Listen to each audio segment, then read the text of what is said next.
ደነስተልን ከኢትዮጵያ ቴሌቪዥን እነሆ ኢቲቪ ዜና 57 ጀምሯል እንደተለመደው ቀዳሚ የምናደርገው አርዕስተ ዜናው ነው በኢትዮጵያ በኮሮና ቫይረስ ተያዙ ሰዎች 186 ሲገኙ የ3 ሰዎች ሕይወት ማለፉን ባለፉት 24 ሰዓታት ውስጥ የጤና ሚኒስቴር መረጃም አስታወቀም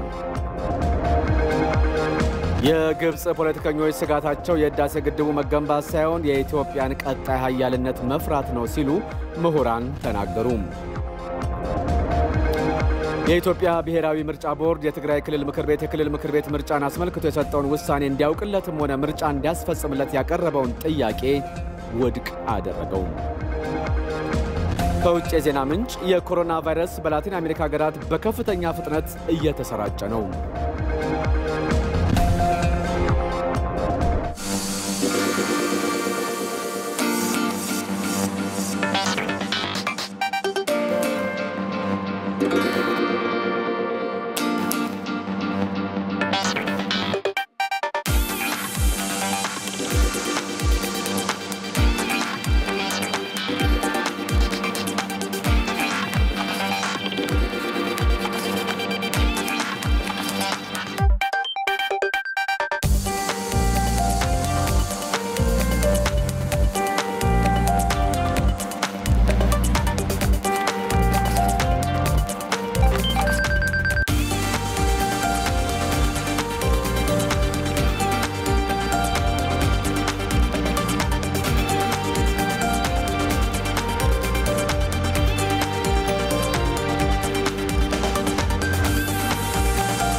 በያላችሁበት ቦታ ሆናችሁ ርቀታችሁን ጠብቃችሁ ኢቲቪ ዜና 57 እንደምትከታተሉ ተስፋ እናደርጋለን በምልክት ቋንቋ በረከት ቀናው እንደዚሁም ኢቲቪ ዜና 57ን በመምራት ተመስገን በየነ ከናንተ ጋር አብረን እንቆያለን ቀዳሚ የምናደርገው ዕለታዊውን የኮሮና ቫይረስ መረጃ ነው በኢትዮጵያ በኮሮና የተያዙ ተጨማሪ 186 ሰዎች መገኘታቸውንና የ3 ሰዎች ሕይወት ማለፉን የጤና ሚኒስቴር አስታወቀ ባለፉት 24 ሰዓታት በተደረገ 4034 የላብራቶሪ ምርመራ ነው በኮሮና የተያዙት 186 ሰዎች የተገኙት የእድሜ ክልላቸው ደግሞ ከ6 ወር ህፃን እስከ 75 ዓመት አዛውንት ሲሆን 73ቱ ወንዶች እንዲሁም 113ቱ ሴቶች ናቸው በዜግነት 181 ሰዎች ኢትዮጵያውያን ሲሆኑ አምስቱ ደግሞ የውጭ ዜጋ መሆናቸውን የገለጹት የጤና ሚኒስትሯ ዶክተር ሊያ ታደሰ 147 ሰዎች ከአዲስ አበባ 16 ሰዎች ከሶማሌ ክልል 10 ሰው ከአፋር ክልል 8 ከድሬዳዋ 4 ሰው ከኦሮሚያ ክልልና 1 ከደቡብ ክልል እንደሆኑም ገልጸዋል በአጠቃላይ በሀገሪቱ እስካሁን ቫይረሱ የተገኘባቸው ሰዎች ቁጥር 5034 ደርሷል በአስከሬን ምርመራ የተገኙ 2 ሟቾችን ጨምሮ የ3 ሰዎች ሕይወት በቫይረሱ ያለፈ ሲሆን በቫይረሱ እስካሁን በኢትዮጵያ ህይወታቸው ያለፈ ሰዎች ቁጥር 78 ደርሷል ተጨማሪ 74 ሰዎችም ከቫይረሱ ያገገሙ ሲሆን እስካሁን ያገገሙ ሰዎች ቁጥር ደግሞ 1486 መድረሱን ነው ሚኒስትሯ ዶክተር ሊያ ታደሰ በዕለታዊ የኮሮና ቫይረስ መረጃቸው የገለጹት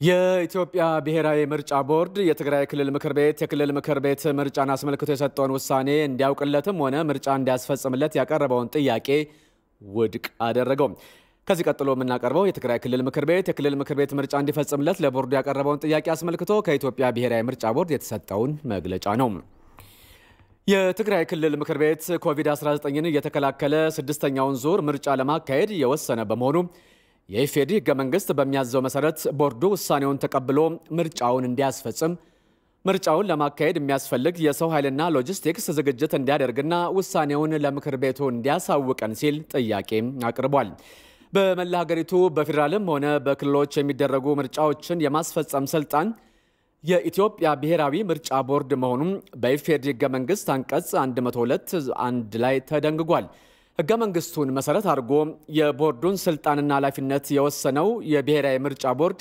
ማቋቋሚያ አዋጅ ቁጥር 1133/2011 ባንቀጽ 7.1 የቦርዱ ስልጣን በሀገሪቱ ውስጥ የሚፈጸሙ ምርጫዎችና ህዝበ ውሳኔዎችን በሙሉ እንደሚሸፍን በተብራራ ሁኔታ ገልጾታል።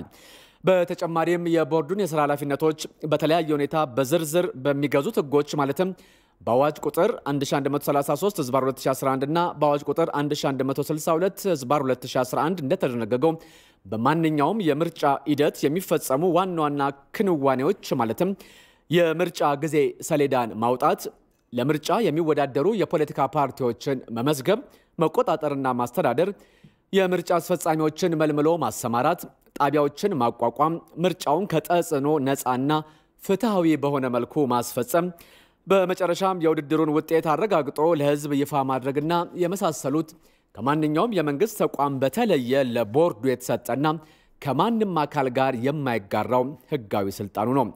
ብሔራዊ ምርጫ ቦርድ ምርጫን ለማስፈጸም የሚያስፈልጉ እንቅስቃሴዎችን በማከናወን ላይ ያለ በዓለም አቀፍ ደረጃ የተከሰተው ኮቪድ-19 ወረርሽኝ በኢትዮጵያ በመከሰቱ ምርጫውን ለማስፈጸም ሲያካሂዳቸው የነበሩት ስራዎች እንደተስተጓጎሉም ይታወቃል። ወረርሽኙ በኢትዮጵያ መከሰቱ እንደተረጋገጠ ሁኔታውን መገምገም አስፈላጊ ሆኖ በመገኘቱ ቦርዱ ከሚመለከታቸው ባለድርሻ አካላት ጋር ምክክር ካደረገ በኋላ ስድስተኛውን ሀገራዊ ጠቅላላ ምርጫ ቀደም ሲል ቦርዱ ባወጣው የምርጫ የጊዜ ሰሌዳ መሰረት ማካሄድ የማይቻል መሆኑን ወስኖ ይህንኑ ውሳኔ ለህዝብ ተወካዮች ምክር ቤት አቅርቧል። ምክር ቤቱም የቀረበለትን የቦርዱን ውሳኔ ተቀብሎ የህገ መንግስት ትርጉም እንዲሰጥበት መወሰኑ ይታወሳል። የፌዴሬሽን ምክር ቤት ሰኔ 3 ቀን 2012 ዓ.ም በሰጠው ውሳኔ ምርጫውን የኮቪድ-19 ወረርሽኝ የህዝብ ጤና ስጋት ሆኖ ባለበት ሁኔታ ማካሄድ የማይቻል በመሆኑ የፌዴራልና ክልል ምክር ቤቶች የስልጣን ዘመን እንዲቀጥል እንዲሁም አጠቃላይ ምርጫው ስልጣን ያላቸው አካላት ወረርሽኙ የህዝብ ጤና ስጋት አለመሆኑን ካረጋገጡበት ጀምሮ ከ9 ወር እስከ 1 ዓመት ባለው ጊዜ እንዲካሄድ ወስኗል። ስለሆነም አንደኛ ስድስተኛው ሀገራዊ ጠቅላላ ምርጫ የሚካሄድበት ጊዜ እንዲራዘም ምክንያት የሆነው የኮቪድ-19 ወረርሽኝ ሁኔታ እንደገና ተገምግሞ ምርጫ ማካሄድ የሚያስችል ሁኔታ መፈጠሩ እስኪረጋገጥ ድረስ የኢትዮጵያ ብሔራዊ ምርጫ ቦርድ በየትኛውም የሀገሪቱ ክልል ምርጫ አያካሂድም።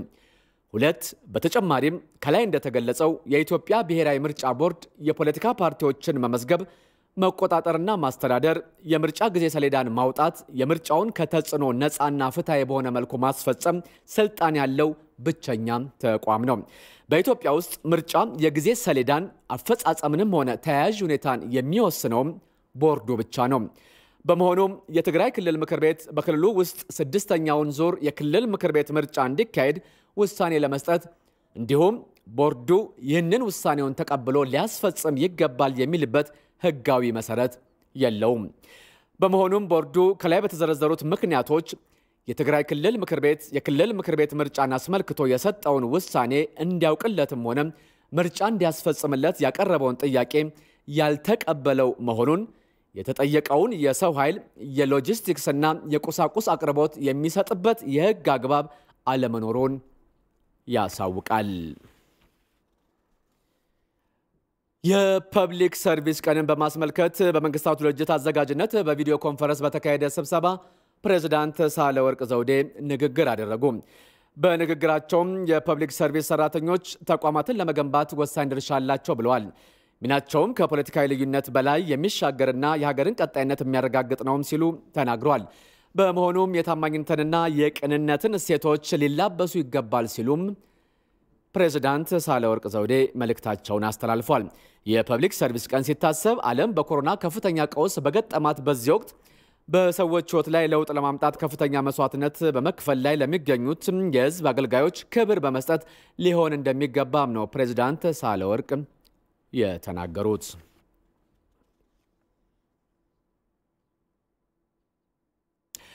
ኢቲቪ ዜና 57 ነው የምትከታተሉት። በትናንትናው ዕለት በጠቅላይ ሚኒስትር አብይ አህመድ የመንግስት አገልግሎት አሰጣጥን በተመለከተ የ10 ሚኒስቴር መስሪያ ቤቶች ክንውን ግምገማ ተጀምሯል። የሁለተኛ ቀን የሚኒስቴር መስሪያ ቤቶችና ተጠሪ ተቋማት የክንውን ግምገማን በተመለከተ የጠቅላይ ሚኒስትር ጽህፈት ቤት ፕሬስ ሴክሬታሪያት ኃላፊ የሆኑት ንጉሱ ጥላሁን ተከታዩ ማብራሪያ ሰጥተዋል። አብረን እንከታተል። የሚኒስትሮች ምክር ቤት በትናንትናው ዕለት የ2012 በጀት ዓመት የሥራ አፈጻጸም ሲገመግም መዋሉ ይታወሳል። በትናንትናው ዕለት የኢኮኖሚ ዘርፍ ሴክተሮችን ገምግሞ ማጠቃለያ ሰጥቷል። በዛሬው ዕለት ደግሞ የሰላምና የጸጥታ የህግ የበላይነትን የማስከበር እንደዚሁም የማህበራዊና የውጭ ግንኙነትና ዲፕሎማሲ ስራዎቻችን የሚመለከቱ ስራዎችን ገምግሟል። በዚህ መሰረት በሰላም የህግ የበላይነትና ጸጥታን ከማስከበር አኳያ በተለይም የሰላም ሚኒስቴርና የጠቅላይ አቃቢ ህግ የሰሯቸውን አንኳር ስራዎች ከማህበራዊ አገልግሎቶች አኳያ የጤና ሚኒስቴር፣ ትምህርት ሚኒስቴር፣ የሳይንስና ከፍተኛ ትምህርት ሚኒስቴር፣ ኢኖቬሽንና ቴክኖሎጂ ሚኒስቴር እና የሴቶች ህጻናትና ወጣቶች ሚኒስቴር እንደዚሁም የባህልና ቱሪዝም ሚኒስቴር የሰሯቸውን ስራዎች የገመገመ ከመሆኑም በላይ በውጭ ጉዳይ ሚኒስቴር በኩል የተሰሩ የውጭ ግንኙነትና የዲፕሎማሲ ስራዎችን ገምግሟል። በአጠቃላይ ሲወሰድ የህግ የማስከበር እና ሰላምና ጸጥታን ከማጎልበት አኳያ እንደዚሁም የህብረተሰቡን አገልግሎት ተደራሽነት ከማረጋገጥ የሀገራችን የውጭ ግንኙነትና ዲፕሎማሲ ስራዎች በተጠናከረ ሁኔታ ከመስራት አኳያ የተሰሩ ጠንካራና ሊበረታቱ የሚገባቸው ስራዎች ተለይተዋል።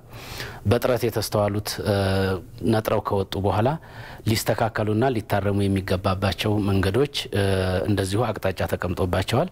በአጠቃላይ የእያንዳንዱ ሚኒስቴር መስሪያ ቤት ዝርዝር ተግባራት በጥንካሬም በጥረትም ከተገመገሙ በኋላ የቀጣይ አቅጣጫዎች ተቀምጠዋል። እነዚህን ዝርዝር ተግባራት በተመለከተ በእያንዳንዳቸው ለህብረተሰቡ በጥንካሬም በጥረትም የተስተዋሉትን በቀጣይ በተለያዩ አግባቦች ለህብረተሰቡ የሚደርሱ ሆኖ በሚኒስትሮች ምክር ቤት ደረጃ ግን በዚህ ደረጃ ሲገመገሙ በአጠቃላይ በአለፈው በጀት ዓመት የተሰሩ ስራዎች አበረታች ውጤቶች የተመዘገቡባቸው በዚሁ ተይዩም ደግሞ እጥረቶችና ያልተሳኩ ተግባራት ያሉባቸው መሆኑ ላይ ሰፊ ውይይት ተደርጎ አቅጣጫም ተቀምጦበት ተጠናቋል።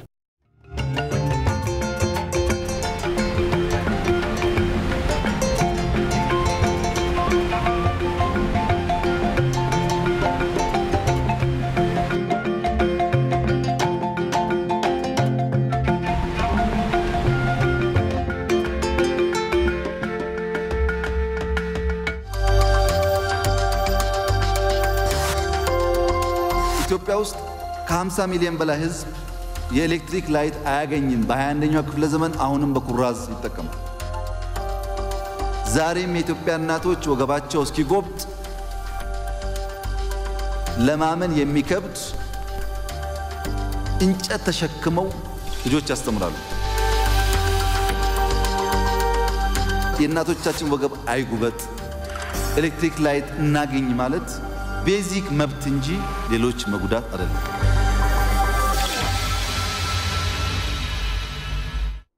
የቀጣይ ዜናዎች ትኩረት የሚሆነው የአባይ ጉዳይ ነው። የግብጽ ፖለቲከኞች ስጋታቸው የህዳሴ ግድቡ መገንባት ሳይሆን የኢትዮጵያን ቀጣይ ኃያልነት መፍራት መሆኑን ምሁራን ተናገሩ። የህዳሴ ግድብ በውጭ እርዳታ ኢኮኖሚያቸው አልሻሻል ላላቸው ሀገራት ደግሞ ተምሳሌት እንደሚሆንም ነው የተገለጸው። ይመራደም ዝርዝር አለው።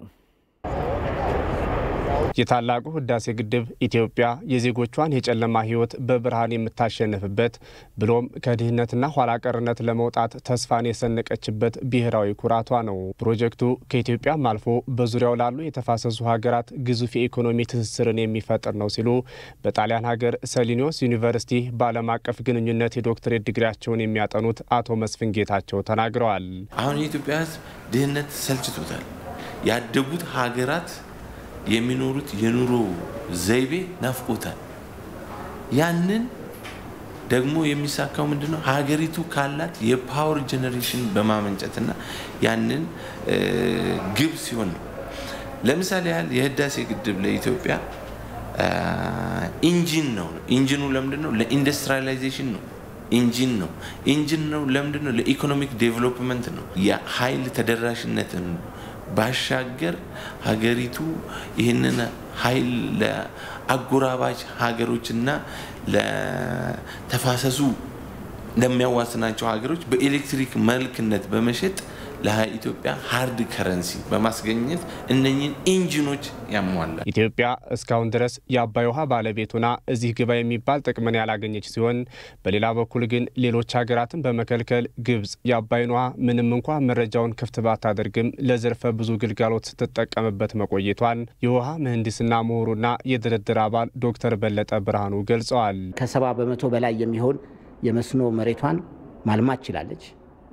በነሱን ስንመለከት የሃይድሮ ፓወር እንትኗን በብቃት መሸፈን ይችላልች። ለሪክሬሽን ተጠቀመዋለች። ከዛም አሻግራ ከቤዚኑ አውጥታ ሌላ በረሃማ ወደ ሆነ ቦታዎች ላይ በማሻገር በሽያጭ ሁሉ ተጠቀመዋለች እና በብዙ መልኩ ውሃውን እየተጠቀመችው። አሁን ላይ ታዲያ ኢትዮጵያ በጋራ እንጠቀም ባለች የግብጽ ውሃውን አትንኩብኝ ባይነት ቀጣይ ስለሚመጣው የኢትዮጵያን ሀያልነት የመፍራት ስጋት ነው ይላሉ አቶ መስፍን ጌታቸው። አሁን የአሜሪካ ራሱ በዓለም ላይ ተጽዕኖ ፈጣሪነቷ ወዴት ሽፍት እያደረገ ነው? ወደ ኢስት ሽፍት እያደረገ ነው። እነ ማንን እየፈራች ነው? እነ ቻይናን እየፈራች ነው። እነ ህንድን እየፈራች ነው። እነ ታይገር ኢስት ታይገሮች ኤዥያን ካንትሪስ እየፈራች ነው። ምንድነው አሁንም ግብጽ ፍራቻ የኢትዮጵያ ተጽዕኖ ፈጣሪነት በምን በመትፈጥረው በዚህ በኢኮኖሚክ ኢንተግሬሽን በመትፈጥረው የፖለቲካል ኢንተግሬሽን ይፈጥርና የኢትዮጵያ ሀያልነትን የመፍራት ያሞነ ይህ ግን የህዳሴ ግድቡ ኢትዮጵያ ከውጭ ሀገራት ተረጅነት ወጥታ ራሷን ትችል ዘንድ ግብርናዋን ለማዘመንና ኢንዱስትሪዎች እንዲስፋፉ ለሚጠይቀው የኃይል አቅርቦት ምላሽን የሚሰጥ ዋነኛ መፍትሄ ነውም ተብሏል። የአባይ ግድብ ድህነትን ለጠሉ ህዝቦች በብድር ኢኮኖሚያቸው ሊሻሻል ላልቻሉ ህዝቦች አሻራ ነው፣ ተምሳሌት ነው። ያደጉት ሀገሮች ግብጽ ብትሄድ አሁን እነ ሲናይ በረሃ ላይ ሴንትራል ፒቮት ኢሪጌሽን ሲስተምን እንደ ትራክተር ነው የሚጠቀሙበት። ይሄ ደግሞ ምንድነው አግሪካልቸርን ሜካናይዝድ ከማድረግ የሚመጣ ነው። አሁን መንግስት የትኩረት አቅጣጫ ምንድነው? እርሻ ደግሞ ባለፉት አስተራረስ ዘዴዎች ኢኮኖሚውን ሊዘምን አይችልም፣ እጅግ ኋላ ቀር ከመሆኑ የተነሳ። ስለዚህ ሜካናይዝድ መሆን አለበት እና ፓወር ኢንቴንሲቭ መሆን አለበት። ኢትዮጵያ አሁን በየቦታው የምትተክላቸው ኢንዱስትሪ ፓርኮች ትልቁ ዋናው ግብአታቸው ፓወር ነው። ያ ፓወር ከሌለ ዝም ብሎ እንትን ነው ሙዚየም ነው የሚሆነው ማለት ነው። ከሳምንታት በኋላ በሚገባው ክረምትም የህዳሴ ግድቡን የውሃ ሙሌት መጀመር የኢትዮጵያ ጽኑ አቋሟም ሆኗል። ሁልጊዜም የአባይ ወንዝን ፍትሃዊ አጠቃቀም በሚመለከት ተፈጥሯዊ ባለቤት ነኝ ባይዋ ግብጽ በዲፕሎማሲ አግባብ ለመደራደርና ልዩነቶችን በመነጋገር ለመፍታት ፍላጎቱ የሌላት ሀገር መሆኗን ምሁራን ተናገሩ። ግብጽ በተለያዩ ጊዜያት በመታሳየው ተለዋዋጭ አቋም ኢትዮጵያ ሳትዘናጋ የግድቡን ግንባታ ማከናወንና የውሃውን ሙሌትም መጀመር እንዳለባት ነው ምሁራኑ የጠቆሙት። ዮሐንስ ፍሳ ኢትዮጵያ ታላቁ ህዳሴ ግድብን መገንባት ከጀመረችበት ጊዜ በፊትም ይሁን በኋላ ከታችኛው የተፋሰሱ ሀገራት ጋር በዲፕሎማሲያዊ አግባብ በውይይትና በድርድር ልዩነቶችን ለመፍታት ስትንቀሳቀስ መቆየቷ የሚታወቅ ነው። ነገር ግን ሁልጊዜም የአባይን ወንዝ ፍትሃዊ አጠቃቀም በሚመለከት ተፈጥሯዊ ባለቤት ነኝ የምትለው ግብጽ በዲፕሎማሲያዊ አግባብ ለመደራደርና ልዩነቶችን በመነጋገር ለመፍታት ፍላጎት የሌላት ሀገር መሆኗን ነው ለአባይ ውሃ ሙግት መጽሐፍ ደራሲ አምባሳደር ኃይሉ ወልደ ጊዮርጊስ የሚገልጹት። ኢትዮጵያ በገዛ ውሃ በገዛ ገንዘብ በሰራችው ግድብ ይህንን ውሃ የጎረቤቶችን ሳልጎዳ እኔ ከድህነት የምወጣበት አንድ መንገድ ነው ብላ የምትለውን የሰላምን የቀጠናውን ሰላምና ጸጥታ ያደፈርሳል ብላ ጸጥታው ምክር ቤት ደብዳቤ መጻፍ በእውነት ትዝብት ላይ የሚያደርስ አቋም ነው። በጣም የሚያሳዝን አቋም ነው። በቅርብ ቀን እንደ አዲስ በቀጥታ ስርጭት ባደረጉት ቨርቹዋል የሶስትዮሽ የመርሆ ስምምነት ውይይት ላይ ግብጽ ያሳየችው አፈንጋጭ አቋም ሀገሪቱ ምንጊዜም ቢሆን ወንዙን በበላይነት ለብቻዋ ለመጠቀም ያላትን ኢፍትሃዊ እሳቤ የሚያሳይ መሆኑን ነው የፖለቲካ ሳይንስ ምሁሩና የአባይ ውሃ ጉዳይ ተመራማሪና ተደራዳሪ ዶክተር ያዕቆብ አርሳኖ የሚናገሩ። በየክረምቱ ከዝናብ ውሃ ጎርፍ የሚሞላ ውሃ ግብጽ ውስጥ የሚሄደውን ትርፍ ውሃ የመሙላት ያህል ነው እንጂ የሚጎዳቸው አይደለም። ይሄንንም አዙሮ ለማሰብ ፍላጎት የላቸውም፣ ፈቃደኞች አይደሉም። ዋና ነገራቸው ውሃችንን ማንም ሰው እንዳይነካ የሚል ነው። የሌሎች ውሃ መሆኑን የጋራ ውሃ መሆኑን ግብጾች እስካሁን ድረስ አልገባቸውም። ኢትዮጵያ በፊትም ይሁን አሁን በጋራ ተወያይተን እንልማ የሚል አቋም ላይ ብትሆንም ግብጽ ሁሌም ቢሆን ከራሷ ሐሳብና አጀንዳ ውጪ የሌላን ሐሳብ የመቀበል ፍላጎት የላትም ይላሉ የድንበር ተሻጋሪ ወንዞች ተመራማሪ ዶክተር አርካቦታ። ግብጽ እኮ በኢትዮጵያ ውሃ ነው በላይኞቹ ተጋሪ ሀገሮች ውሃ እንደዛ ተንደላቃ ስትኖር የወሎን ድርቅ ጊዜ በወሎ በትግራይ በኢትዮጵያ 1 ሚሊዮን ህዝብ ሲያልቅ እኮ ኩንታል እርዳታ ልካለች። I don't remember። ምንም ቢሆን ግን ግብጽ በተለያዩ ጊዜያት በመታሳየው ተለዋዋጭ አቋም ኢትዮጵያ ሳትዘናጋ የግድቡን ልማት ማከናወንና የውሃውን ሙሌት መጀመር አለባትም ተብሏል። ዘመኑም የሚፈቅድ ልማት እንደሆነ ይህ ልማት ሌላውን ሀገር ግብጽና ሱዳንን በከፋ መንገድ የማይጎዳ መሆኑን ኢትዮጵያ ማሳየት አለባት እና ይሄንን እያሳየች ልማቷን መቀጠል አለባት። ተጎድቻለሁ፣ ደርቄያለሁ፣ ውሃ አጥቻለሁ የሚል ወገን ይሄንን ማስረገጥ አለበት፣ ማሳየት አለበት። ቀፎ ተነካበት ንብ እንደሚሆን የበለጠው ነው መሆንና በአመሌ ላይ ውሃው መጀመር መሙላት ከዛ በኋላ ሙልት ካለ በኋላ ኃይል ከዛ በኋላ ግብጽም 3000 ሜጋዋት ኃይል ለመግዛት ትፈልጋለች። እንደምትፈልግ እኮ ተነጋግራለች፣ አውቃ ነው።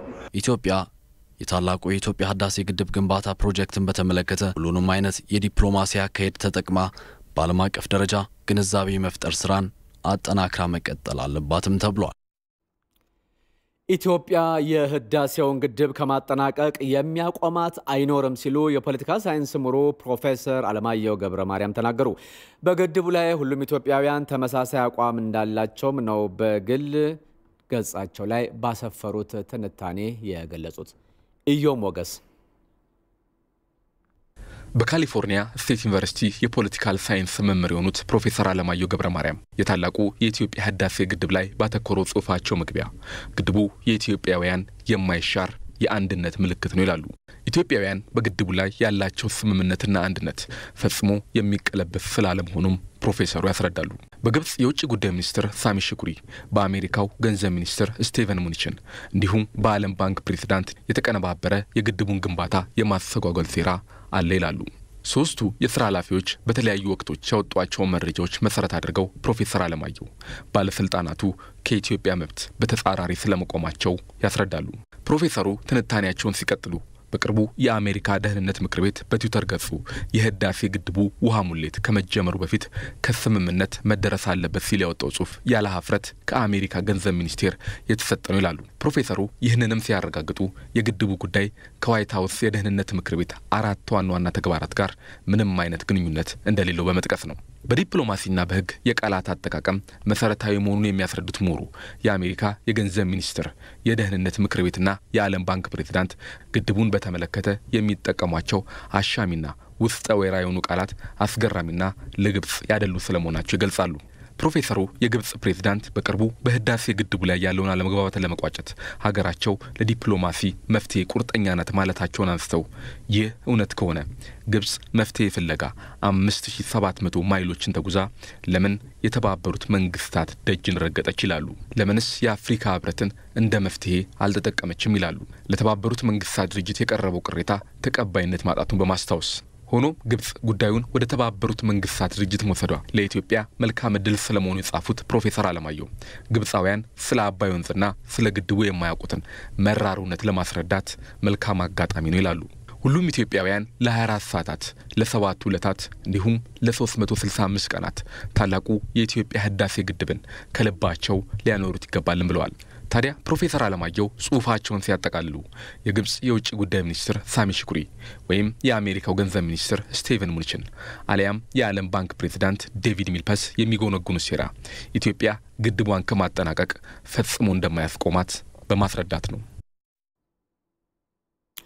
በህዳሴው ግድብ ዙሪያ ስምምነት ላይ ሳይደረስ ኢትዮጵያ ውሃ መሙላት የለባትም በሚል የአረብ ሊግ ያሳለፈውን ውሳኔ ጅቡቲና ሶማሊያ ተቃወሙት። የአረብ ሊግ በዚህ ውሳኔው ባወጣው መግለጫ ናይል ለግብጽና ሱዳን የብሔራዊ ደህንነት ጉዳያቸው በመሆኑ በኋላ ያላቸው ማናቸውንም መብቶቻቸውን የሚጥሱ እርምጃዎች እንደሚቃወም ነው የገለጸው። በአንጻሩ ጅቡቲና ሶማሊያ የተናጠል እርምጃ ስለመውሰድ የሚጠቅሰውን 5ኛውን አንቀጽ አለመቀበላቸው ታውቋል።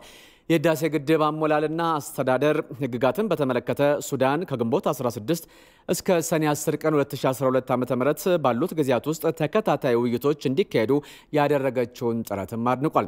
በሌላ በኩል የተባበሩት መንግስታት ድርጅት ዋና ጸሐፊ አንቶኒዮ ጉተሬዝ ሶስቱ ሀገራት ማለትም ግብጽ፣ ሱዳንና ኢትዮጵያ በውይይት የጋራ መግባባት ላይ እንዲደርሱ ነው ያሳሰቡት። በአሜሪካ ኮንግረስ የብላክ ኮከስ የህዳሴ ግድብን በተመለከተ የአፍሪካ ህብረት በአህጉሪቱ የሚገኙ ባለድርሻ አካላትን ባሳተፈ መልኩ ሰላማዊ ልባት ለመስጠት እንዲሰራ ጠየቀ። የኮንግረሱ የጥቁር አሜሪካውያን አባላት ስብስብ የሆነው ብላክ ኮከስ በአሁኑ ወቅት በግድቡ ላይ ያለውን አለመግባባት ለመፍታት የአፍሪካ ህብረት ቁልፍ ሚና እንዳለው ነው ያስታወቀው። ሁሉንም ባለድርሻ አካላትን ባሳተፈ መልኩ ለችግሩ መፍትሄ ለመስጠት በሚደረገው እንቅስቃሴ ኮከሱ ድጋፉን እንደሚያደርግም ነው ያረጋገጠው። በህዳሴ ግድብ ዙሪያ የሚደረጉ ስምምነቶች የጋራ ተጠቃሚነትና ዓለም አቀፍ ህግን ያከበሩ መሆን እንዳለባቸው የኮንግረሱ የጥቁር አሜሪካውያን አባላት አሳስበዋል። በመግለጫቸው የታላቁ የኢትዮጵያ ህዳሴ ግድብ በአፍሪካ ትልቁ የውሃ ኃይል ምንጭ በመሆኑ በአገሪቱ ላይ አዎንታዊ አስተዋጽኦ እንደሚኖረውም አስታውቋል። የግድቡ መገንባት ለግብጽም ሆነ ለሱዳን አሉታዊ ተጽዕኖ እንደማያሳድርባቸውም ነው አባላቱም ያረጋገጡት። ግድቡ የወንዙን ፍሰት በማሻሻል በኃይል አቅርቦትና በምግብ ዋስትና ማረጋገጥ ዘርፍ ከፍተኛ አስተዋጽኦ ይኖረዋል ያሉት የኮንግረሱ የጥቁር አሜሪካውያን አባላት አሜሪካም ሆነች ሌሎች አካላት እንደ አውሮፓውያን ዘመን በ2015 ግብጽ፣ ሱዳንና ኢትዮጵያ የተስማሙትን የመርሆ ስምምነት ሊያከብሩ እንደሚገባም ነው አባላቱ የጠየቁት። ለህዳሴው ግድብ ግንባታ በንፋስ ስልክ ላፍቶ ክፍለ ከተማ 32 ሚሊዮን ብር ድጋፍ ተሰበሰበ። ክፍለ ከተማው ከአዲስ አበባ አስተዳደር የተረከበውን የህዳሴ ግድብ ዋንጫ ለአቃቂ ቃሊቲ ክፍለ ከተማ አስረክቧል። የንፋስ ስልክ ላፍቶ ክፍለ ከተማ ዋና ስራ አስፈጻሚ አቶ ፍቃዱ ካሳውን ዋንጫው በክፍለ ከተማው ባሉ 13 ወረዳዎች ለ15 ቀናት በነበረው ቆይታ 32 ሚሊዮን ብር ድጋፍ መሰባሰብ መቻሉን ገልጸው ነዋሪዎችና ባለሀብቶች 15 ሚሊዮን ብር ተጨማሪ ቃል ገብተዋል።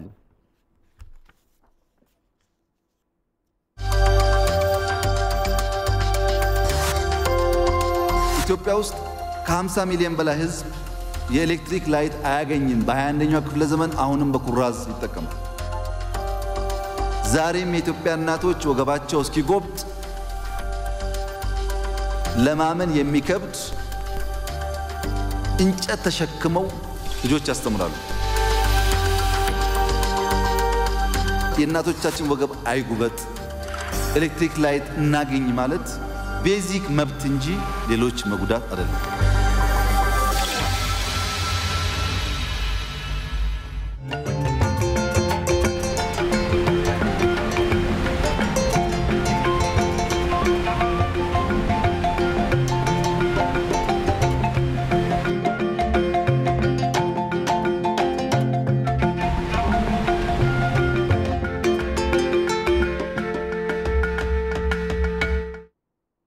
የኢቲቪ ዜና 57 ነው። የትምህርት ሚኒስቴር የተባበሩት መንግስታት የትምህርት የሳይንስና የባህል ድርጅት ዩኔስኮ ባዘጋጀው ለ2 ቀናት በሚቆይ የአፍሪካ ቻይና የትምህርት ሚኒስትሮች ዌቢናር ጉባኤ መሳተፍ ጀመረ። ጉባኤው ኮሮና በአፍሪካ የትምህርት ሁኔታ ላይ ያሳረፈውን ተጽዕኖና እየተወሰዱ ያሉ እርምጃዎች ላይም ያተኩራል ተብሏል። በጉባኤው ላይ የትምህርት ሚኒስትር ዴኤታ ሚሊዮን ማቴዎስ እየተሳተፉም ነው። የጉባኤው ዓላማም ኮሮና በአፍሪካ ሀገራት ላይ እየፈጠረ ያለውን ተጽዕኖ ሀገራቱ በምን አይነት መልኩ ምላሽ እየሰጡ እንደሆነም ያመለክታል። ከዚያም የተሞክሮ ልውውጥ እንዲደረግ ድጋፍ በማድረግ አዳዲስ አጋሮችንና እድሎችን በትምህርት፣ በሳይንስ፣ በባህልና ቅርስ፣ በኢንፎርሜሽን ቴክኖሎጂ፣ በጥናትና ምርምሮች እንደዚሁም ደግሞ በወጣቶች ስብዕና ግንባታ ላይ ለመጠቀም በማለምም ነው የተዘጋጀው። ከዚህ በተጨማሪ በዩኔስኮ በአፍሪካና ቻይና መካከል አብነት ሊሆን የሚችል ትብብርና መደጋገፍን መጀመር ላይም ያተኩራል። በአፍሪካ በኮሮና ምክንያት ትምህርት ቤቶች በመዘጋታቸው የተነሳ 300 ሚሊዮን ያህል ተማሪዎች ትምህርታቸውን መስተጓጎሉን ባወጣው መረጃ ላይም አመልክቷል። የዘገበው ሪፖርተራችን ብሩክ ተስፋዬ ነው።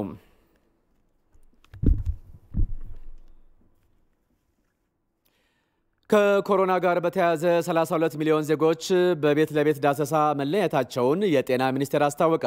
ሚኒስቴሩ የኮሮና ወረርሽኝ በዓለም አቀፍ ደረጃ ከተከሰተ ወዲህ እንደ ሀገር ወረርሽኙን ለመከላከልና ለመቆጣጠር የተከናወኑና እንደዚሁም ደግሞ የተወሰዱ እርምጃዎችን ለጋዜጠኞች ማብራሪያ ሰጥቷል። የሚኒስቴሩ የሕዝብ ግንኙነት ኃላፊ ዶክተር ተገኔ ረጋሳ 32 ሚሊዮን ዜጎች በቤት ለቤት ዳሰሳው ለመሸፈን መቻሉን ነው የተናገሩት።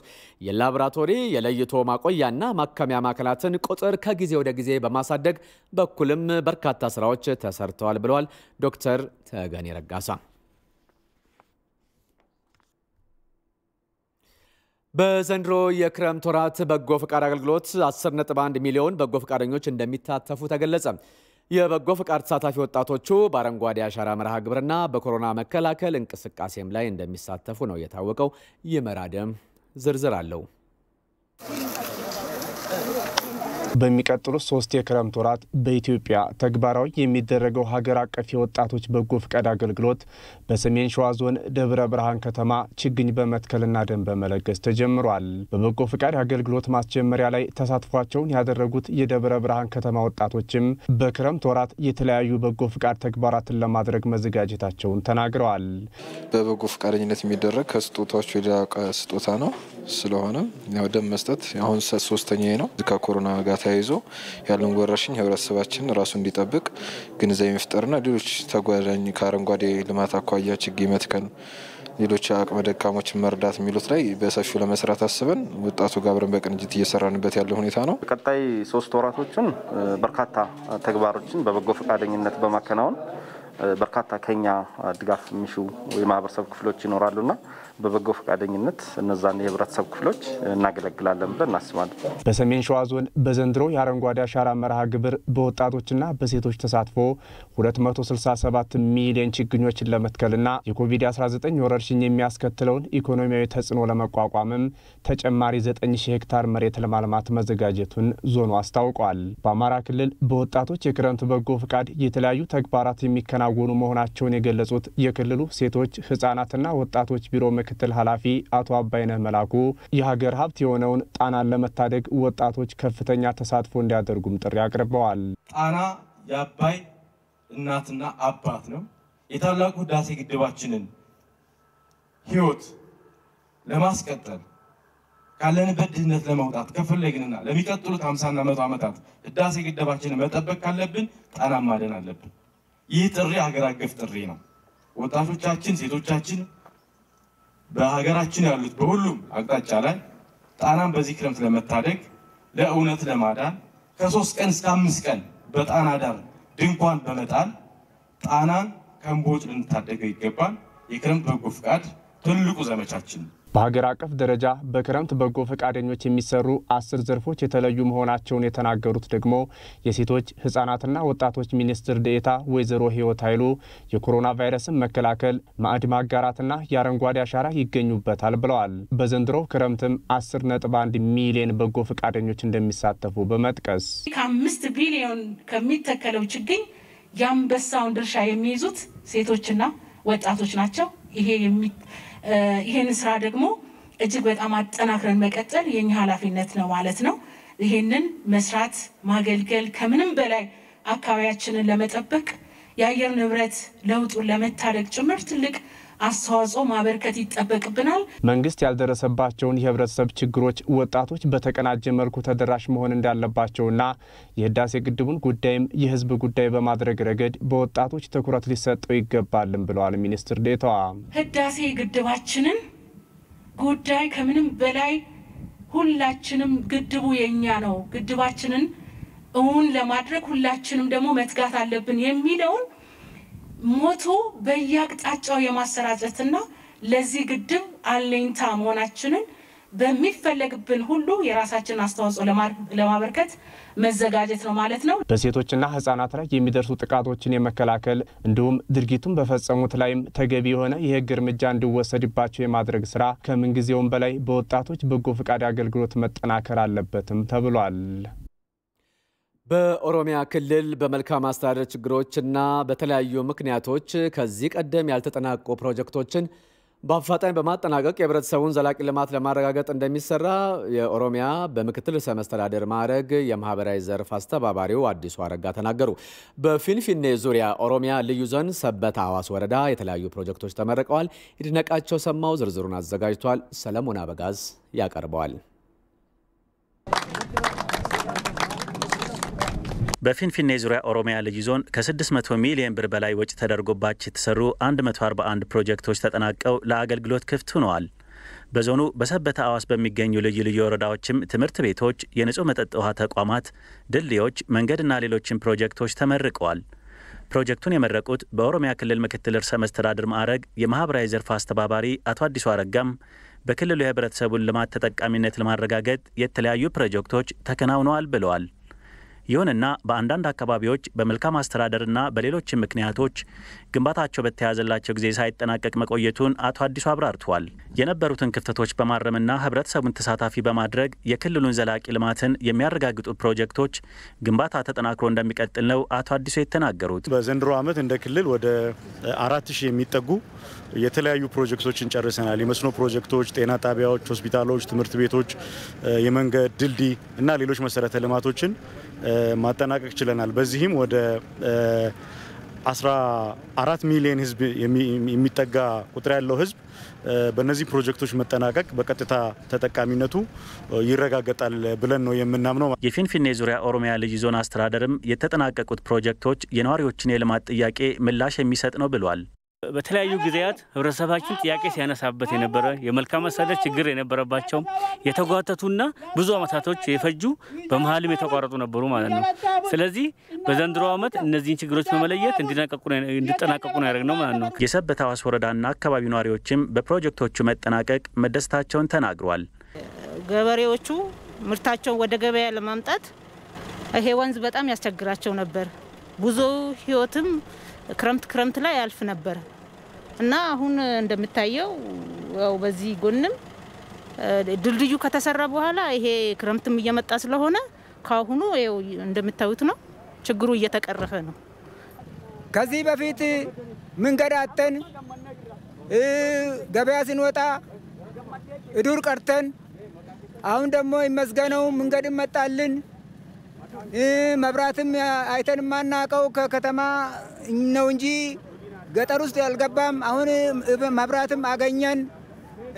ጥሩ ውሃም በይበልጥ ጥሩ ውሃ የማይሆን ውሃ ጠጥተን በህመምና በሞት ተሳቅለን ነበር። አሁን ይመስገነው መንግስት አይናችን ከፍቶልናል።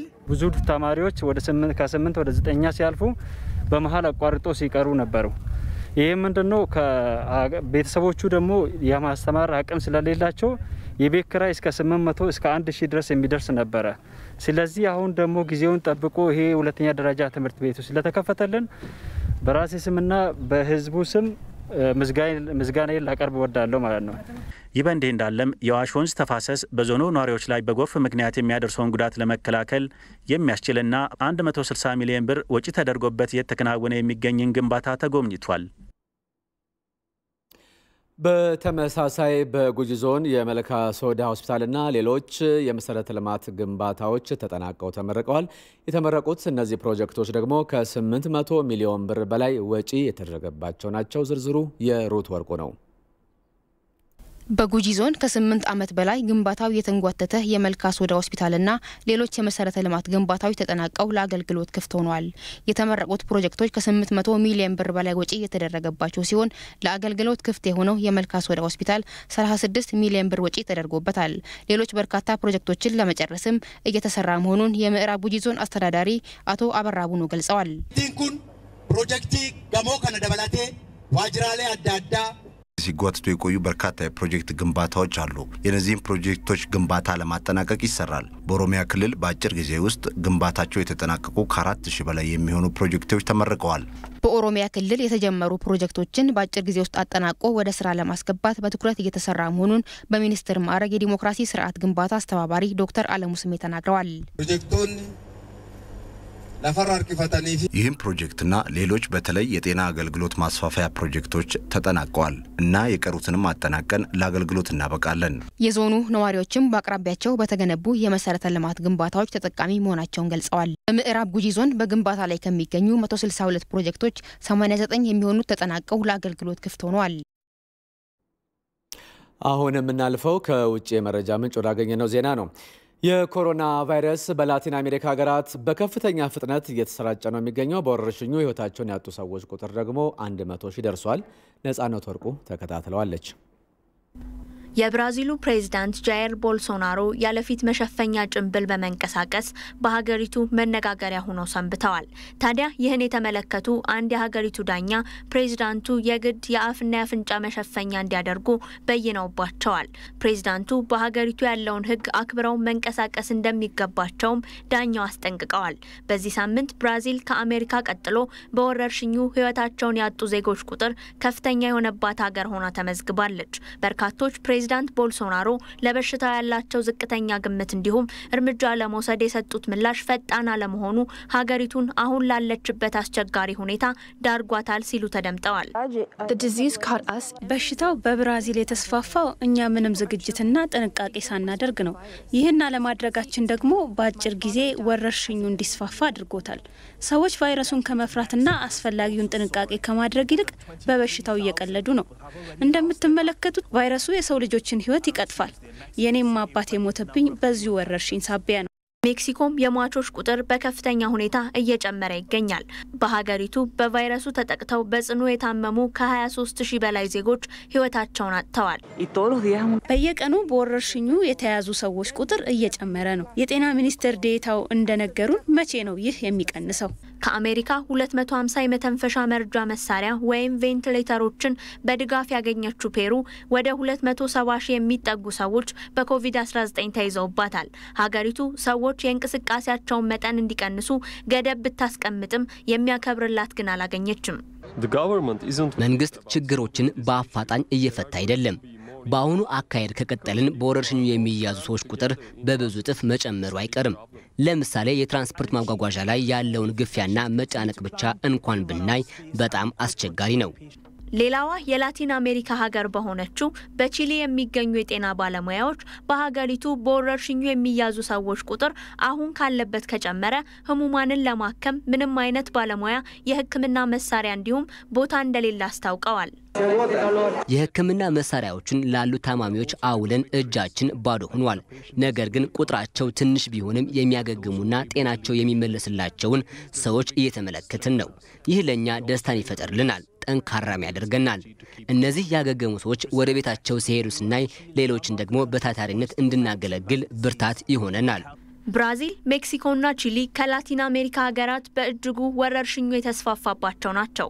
የዓለም የጤና ድርጅትም ላቲን አሜሪካን የአደጋ ቀጠና ነው ሲል ገልጾታል። አካባቢው መተባበርና ድጋፍን ይሻልም ብሏል። ዘገባው የቲአርቲ ወርልድ ነው። አሁን ጊዜው የቢዝነስ ዘገባው